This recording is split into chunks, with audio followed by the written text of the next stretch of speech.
ሰላም ሰላም ክቡራት ተመልከተይ ከመይ ኣለኹም? ኣነ ሰላም እየ ኣምላኽ ይመስገን። ዘለኹም ሰላም ጤና ይመነየልኩም ክቡራተይ። ሓደሽቲ ዝኾንኩም ላይክ ሰብስክራይብ ጌርኩም እትዮም ነባራት ድማ ክትገብሩለይ ሞራል ትብዓት እግዚኣብሄር የኽብረለይ ክቡራተይ።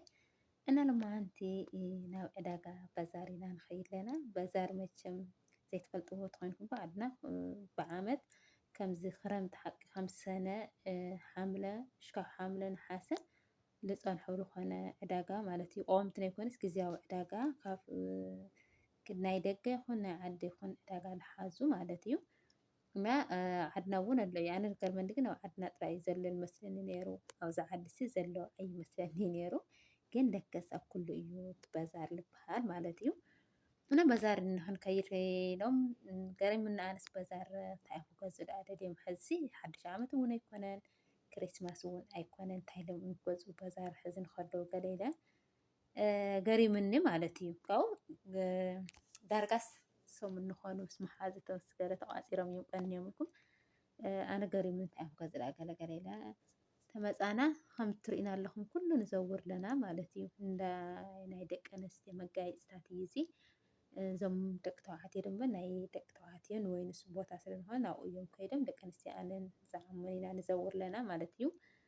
እዚ ትሪእዎ ዘለኹም ናይ መጋየፅታት እዩ ኩሉ ኩሉ ኣርቴ እዩ እኒኦ ኖርማል ወርቂ ኣይኮነን ማለት እዩ። ትሪእዎ ኩሉ ኣብዝሓ እዚ ደሞ እዛ ጓል ዓመይ ክዳን እያ ትመርፅ ዘላ ኣየናይ ይሕሸኒ ትብለኒ ኣላ። ኣነ ዝመረፅኩላ ግን ፀሊምና ፃዕዳ እያ መሪፀ ዘላ ተሒዛታ እኒኣ ማለት እዩ። እዛ በዓልትዋና ግን እዚኣ እያ ፅብቕቲ እዚኦም ሮዝ እኒኦ ሕብሪ ዝነዓኸ ናይ ጓል እዚ እዩ ትብላ ኣላ። እና እዛ ፀላም ፃዕዳ መሪፀ ዘላ ማለት እዩ። እዚ ደሞ ቆቢዕ ትሪእዎ ኣለኹም ናይ መሐመሲ ቆቢዕ ዝጥቀማሉ ደቂ ኣንስትዮ እየን። እዚ ኩሉ ናብ ፀሓይ ክወፃ ከለዋ ናይ ፀሓይ መከላኸሊ ቆቢዕ እዩ።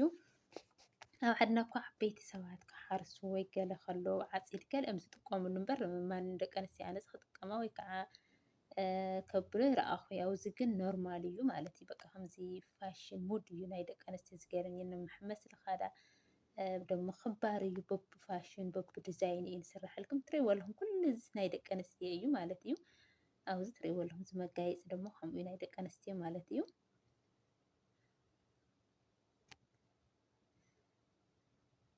እና ንኮይና መፂና እምበር ካብ ድሕሪ ሰዓት ብዙሕ ሰብ እዩ ዝመፅእ መሕለፊ የብሉ ማለት እዩ። ብዙሕ ሰባት እዮም ግን ንሕና ንኮይና መፂና እዚ ትሪእዎ ዘለኹም ሻንጣ ኩሉ ናይ መሐመሲ ቦታ እዩ። እዚ ሻንጣ ናብ መሐመሲ ሒዞሞ ዝኸዱ ማለት እዩ። እዚ ክዳውንቲ ይኹን እዚ ሻንጣ ትሪእዎ ዘለኹም ኩሉ በቃ እዚ መቸምስ ናይ ሓጋይ ክዳውንቲ ክትሪእዎ ከለኹም ኣነ ሓቂ ዘለዋ ናይ ሓጋይ ክዳውንቲ ናይ ሓጋይ ክዳውንቲ ናይዛ ዓዲ ብዙሕ ኣብህጎ የብለይ ማለት እዩ።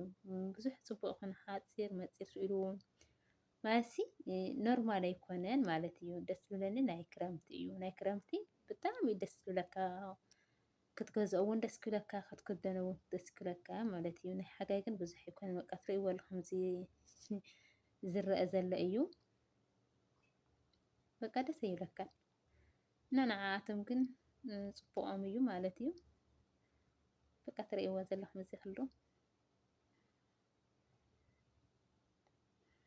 ኩሉ እዚ ናይ ክዳውንቲ ኢና መፂና እኒአና ማለት እዩ። ኩሉ ኣቕሓ ንሓዘሉ ኩሉ ዘማልአ እዩ። ዓብዪ እዩ እንድያ ማለት እዩ። ንሰለስተ ወርሒ እዩ ክፀንሕ ካብ ብሰነ ሓምለ ነሓሰ መጨረሻ ለሓሰ እዮም ክለዓል ማለት እዩ። እናስ በቃ እዚ ከዓ ናይ ቆልዑት ቦምቡላታት መጫወቲ ቆልዑታት እዩ እዚ ኩሉ ኣብዚ ኣቑሑት እኒኦ ናይ ገዛ ኣቑሑታት ማለት እዩ። ኣብዚ ስልኪ ክቀርፅ ከለኹስ ኩሎም እዮም ዝጥምቱኻ በቃ እንድዒ ይገርመኒ ኣነስ ዋላ እዚኣቶም ንባዕልቶም የጥምቱ ሃለውስ ኩሎም እዮም። ኣብዚ እዚ ሸወርማ እዩ። ሸወርማ ናይ ከፍትና ሸወርማ ናይ ደርሆ እዩ ትሪእዎ ኣለኹም። እቲ ፃዕዳ ናይ ከፍቲ እዩ። እዚ ቀይሕ እዚ ፃዕዳ ናይ ደርሆ እዩ ቅርታት እዚ ቀይሕ ድማ ናይ ከፍቲ ማለት እዩ። ካብኡ ኣብዚ ሳንዱሽ ኣዚዝና ናብዚ ትሪእዎ ኣለኹም ሳንዱሽ ሸወርማ ማለት እዩ። እሽካብ ንመፀልና ሳንዱሽና ኮፍ ኢልና ኢና ናብዚ ወናብር እዚ ማለት እዩ። ኣብዚ ኢና ኮፍ ኢልና ንበልዕ እሽካብ መፂና ኢና ኣብዚ ኮፍ ኢልና ንፅበ ኣለና ማለት እዩ። እዚ ትሪእዎ ዘለኹም ኩሉ ኣብዚ ደሞ ናይ ፒዛ ዕዳጋ እዩ እዚ ትሪእዎ ኣለኹም። ፒዛ ዝብል ፅሑፍ እኒኦ ባዕሉ ኣብዚ ዕዳጋ ፒዛ እዩ። ፒዛ እኮ ምንም ተውህጎ የብሉኝ እምበር ዝገርመኒ ግን ኣብዚ ክሪኦ ከለኹ ኣብዚ በቃ ዘውር ኣለኹ ዳርጋ 2 ሰዓት ንኸውን ዜርና ማለት እዩ። ጠለብ ዘለዎስ ኣብቲ ናይ ኣቑሑት ገለ ዘይኮነሲ ኣብ ምግቢ ማለት እዩ። በቃ እዚ ምግቢ እዚ ብዙሕ ጠለብ ኣለዎ ማለት እዩ። ርእይዎ እዚ ደሞ ሳንድዊችና እዩ ኣዚዘ ንዓይ ንጓል ዓመይ ንዓመይ 3 ሳንድዊች ኣዚዘ ይወስድ ኣለኹ ማለት እዩ። እታ ቆልዓ ድማ ትሪእዋ ኣለኹም ቅድሚ ሕልክ ትብላ እና እዚ ኩሉ ዝውር ውዒልና ንምንታይ ኢና መፂና ተበልናኩምስ ንሳንድዊች ምግቢ ንክንጥዕም ኢና መፂና። ከመይ እዩ ምግቦም ፅቡቅ ድዩስ ሕማቅ ድዩስ ኢሎም ምግቢ ንክንጥዕም ኢና መፂና በልናኩም እምበር ኣቑሑ ክገዝኡ ኣይኮኑን መፂኦም። ኣነ ገሪሙኒ ኣቑሑ እንታይ ኢና ክንገዝእ ነበርካ ተፀበኹ ግን እሳቶም ንምግቦም ሳንድዊችና እዚ ኣይስክሪም ማለት እዩ። ምግቢ ምስ በልዕና ድማ ናብ ኣይስክሪም ኢና ከይድና እኒአና። ትሪእዎ ኣለኹም እዚ ብስኩት እዩ እኒኦ ናይ ቡና መስተይ ከም ዝቆርስዎን ዝጥቀሙሉ እዮም ደስ ክብለካ።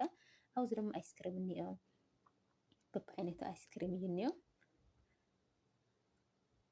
ዝገርመና እዚ እዞም ዓዲ ማለት እዩ ምግቢ ወዲያው በሊዖምሲ ፍሩትና ወይ ኣይስክሪም ወይ ከዓ ኬክ ብሓደ ይጥቀሙሉ ማለት እዩ። ንእሽተን እንደ ኣነስ ይገርመኒ ንእሽተን ፅንሒ ኢሎም ከይጥቀሙ ወዲያም በቃ ከምዚ ልምዲ ድዩ ከምዚ ወልፊ ድዩ እኒኦ ወዲያም እዛ መኣዲ ተልዒላስ ናብ ስከር ነገር እዮም ዝኸዱ ማለት እዩ። ሕዚ ምግቢ ምስ በልዕና ድማ ናብዚ ናብ ቡዛ ኢና ከይድና እኒአና። ኣብዚ ደሞ ኩራሶ እኒኦ ናይ ብሸኮላት ዝተሰርሐ እዩ እና ሕዚሽ ካብ ቡዛ ንእዚ ናብዚ ደው ኢለ እኒኹ ረእይዎ ዘንባ ሰዋና እንታይ ይሕሸኪ ይብላ ኣለዋ። እዛ ቆልዓ እዮም ነማረፅዋ ኣለዉ እንታይ ይሕሸኪ ዓይና ይሕሸኪ ይብልዋ ኣለዉ። እሳ ግን ዓይና ብዙሕ ስለዝኾነ ዓይና ዘርዋ እዚ ሕሸኒ እዚ ሕሸኒ እናበለት ዳርጋ ሰዓት ኢና ጠጠው ኢልና ነማረፀት ማለት እዩ። እዛ ብፅላል እትሪእዋ ዘለኹም እሞ እያ እንታይ ይሕሸኪ ትብላ ኣላ።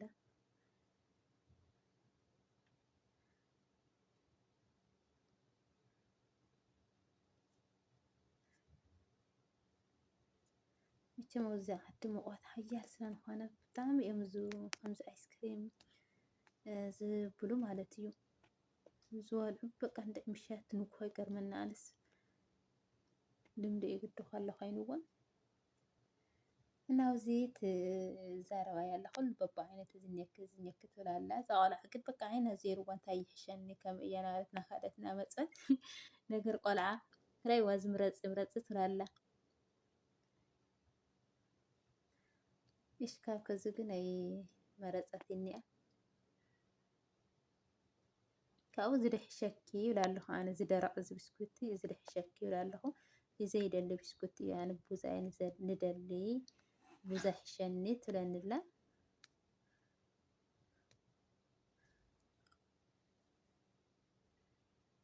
ሓቂ ዘረባ እዚ ብስኩቲ እዚ ቀሊል እዩ ንምስርሑ ማለት እዩ። ኣቑሑት ገለ ተሃሊካት ናይ ገዛኻ ኣቑሑት ቀሊል እዩ። እዚ ትሪእዎ ዘለኹም ዩቱ ኣይስክሪም እኒኦ ኣብዚ ደሞ ኬክ እኒኦ ማለት እዩ። እና ኣይስክሪም ምስ ገዛእና ሕዚ ንገዛና ኢና ንኸይድ ኣለና። ርእይዎ እዛ ዓመይ እዛ ቆልዓ ሕልኽ ሕልኽ ይብላ ኣለዋ። ርእይዎ እዚ ንቅድሜና እናወፃና እየ ቪድዮ ዝቐርፅ ዘለኹ ንገዛና እናኸድና ኢና ማለት እዩ። በቃ ነዛ ሳንድዊች እና ኣይስክሪም ኢና መፂና እምበይ ምንም ኣቕሓ ገዛና ኢና ዓድና ንምለስ ኣለና ማለት እዩ። እዚ ኩሉ ዳርጋ 3 ሰዓት ንኾን ዜርናሲ ምንም ዘይገዛእና ንምለስ ኣለና ማለት እዩ። ገሪሙኒ ንባዕለይ ኣነስ ዝፈልጥ ባዛር ገለ ክበሃል ከሎስ ከምዚ ኣቑሑት ገለ ኢኻ ትርኢ ማለት ሰብቲ ኣብዚ ከባቢኻ ዘየለስ ሓዱሽ ነገር መፂኡ ይኸውን ኢልካ ኢኻ ትሪኦ ኣብ ዓድና ትገዝእ ኣቑሑት ደሞ እዚ ግን እንታይ ክገዝኦ ገዝኦም ሙሉእ እዩ ንኽዝናነ እዩ እምበር ኣብዚ ደሞ ትሪእዎ ኣለኹም ሽምዓኒ በቢዓይነት ሽምዓ በቢሕብሩ እኒኦ ሽምዓ በቢዲዛይኑ ደስ ክብለካ። እና ሕዚ ትሪእዎ ኣለኹም መዛር ኢሎም ፅሒፎ እኒአው በዛር ማለት እዩ ብፅሓፍ እዩ እምበር ከምዚ ዓድና ባዛር ንብሎ ኣለና ንሳቶም ግን መዛር ኢሎሞ እዮም ፅሒፎም እኒአው ኩራተይ እና እዚ ደሞ እናወፃና ኢና ንደገ ንወፅእ ኣለና ማለት እዩ። እዚ ከባቢ ደስ ክብለካ እቲ ቦታ ማለት እዩ። ኣነስ ካብዚ ዕዳጋቲ ገለሲ እዚ ከባቢ እዚ እዩ ደስ ዝብለኒ በቃ እዚ ንፋስ ይኹን ዘትክልቲ ይኹን በቃ ርእይዎ ደስ ክብለካ ኣብኡ ዝመፂኻሲ በቃ ሓንጎልካ ሕድስ ትብል ብትኽክል እንዲያም ኣብ ገዛ ሓዚ ብዝምቑዋት እዚ በቃ እንድዒ ብስንዓድና ኩነታት ድማ ምስቲ ጭንቂ ገለታት ኣብ ገዛ ከፍተ ኢልካ ብዙሕ ሓሳብ ብዙሕ ጭንቀት እዩ ዝመፀካ ግን ከምዚ ኢልካ ውፅእ እንተኢልካ ደገ ግን ደስ ክብለካ ማለት እዩ።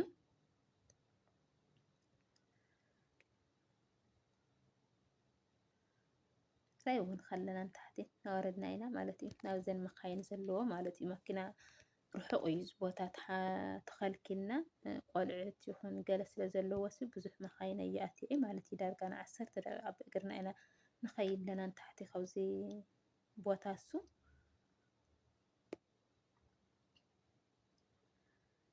ረእይዎ ትንፋሱ ደስ ክብለካ ተኣየሩ ተትክልቱ ሓድሽ ኣየር በቃ ካብዚ ፋብሪካ ወዲ ፋብሪካ ናፃ ዝኾነ ኣየር ኦሪጅናል ዝኾነ ኣየር እዩ እዚ።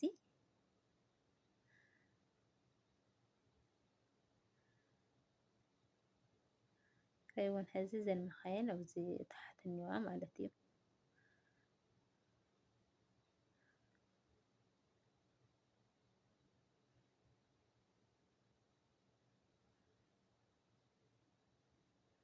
ናወረድና ኢና ደረጃ ኣብዚ ንወርድ ለና ምስ ወዲ ዓመ ኢና እዛ ቆልዓ ሕዚ ምሳና ሒዝና እያ ማለት እዩ። እና ክቡራተየ ናይ ሎማዓንቲ ቪድዮ እዚ ይመስል ብካሊእ ቪድዮ እስካብ ሒዘ ንመፅእ ደሞ ሰላም ቅንያት ዘለኹሞ ሰላም ጤና ይምነየልኩም ፍቁራተይ ቻው